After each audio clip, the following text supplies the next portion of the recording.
Do womanizers always have a girl as the first child, or is this yet another lie? Welcome to today's Facts and Fiction, and I am Blinks Cavalli.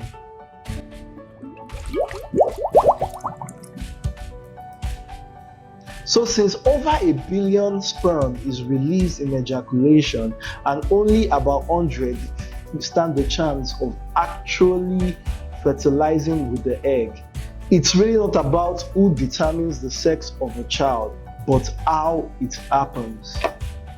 So the question is there a way to manipulate how it happens in order to be able to produce the desired result of a male child or a female child?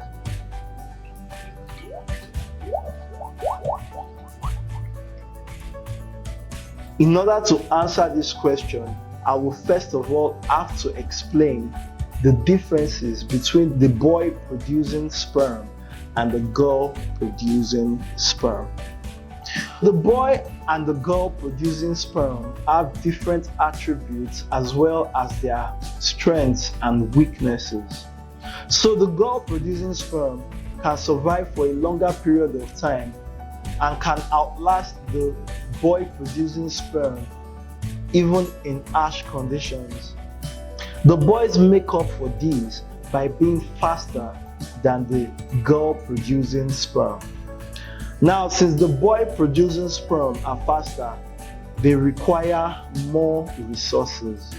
Little wonder a research has shown that eating regular breakfast as well as eating high calorie diets can increase the chances of producing a male child.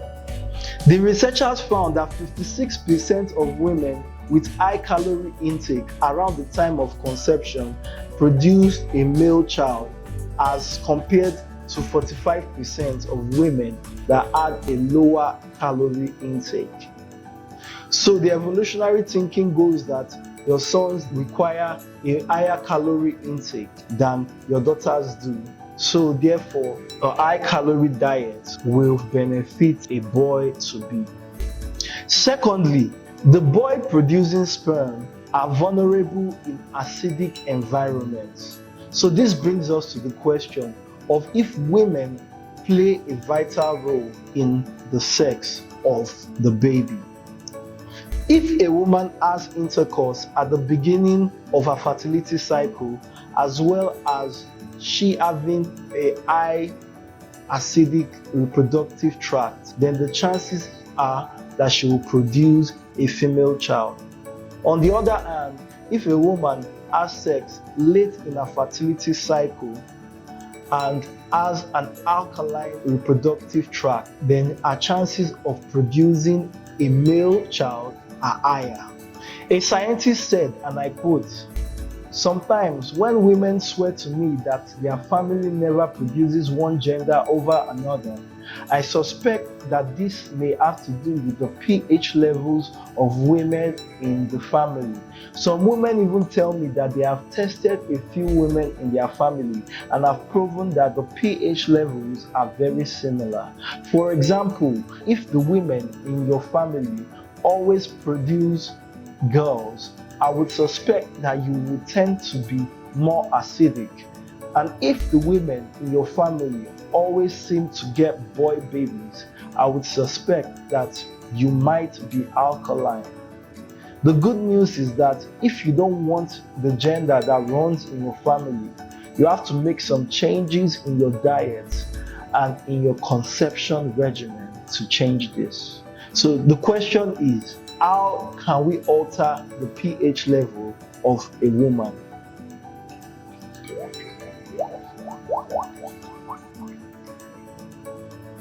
Now, your diet plays a huge role in this. It has been proven that consuming acidic foods increases the acidity of the reproductive tract. Likewise, consuming alkaline foods increases the alkalinity of the reproductive tract. Now, what are the examples of acid-forming foods?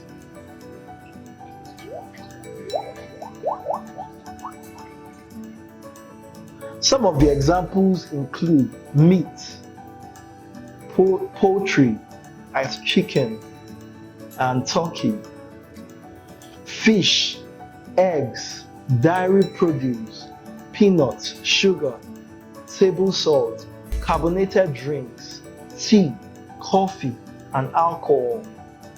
Mildly acidic forming foods include the following: rice, oats, bread, beans, most nuts, untreated honey, grain coffee substitutes. Now, what are examples of alkaline forming foods? Most fruits, vegetables, millet, beans and seeds, almonds, Brazil nuts, herbal teas, vegetable juices, and so on and so forth.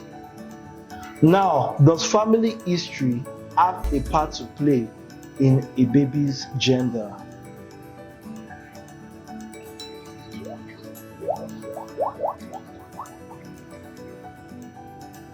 It could be that family history plays a role in the gender of a baby, but it has not been scientifically proven, neither has it been conclusively determined. But what we know is that in order to produce twins, genetics play a huge role in this. Another question is, what sex do you start with in your womb?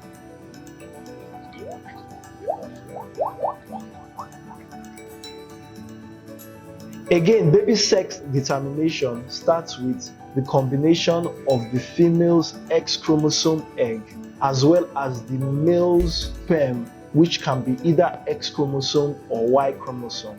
So therefore, an X chromosome sperm that reaches the X chromosome egg produces an XX chromosome zygote, which is responsible for a female, while a Y chromosome sperm from the man combined with the X chromosome egg from the woman produces an XY zygote, which is responsible for a boy.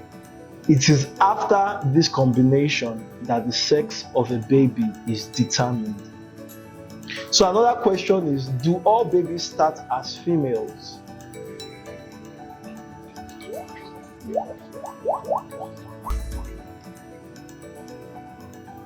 Now we understand why this is a common question.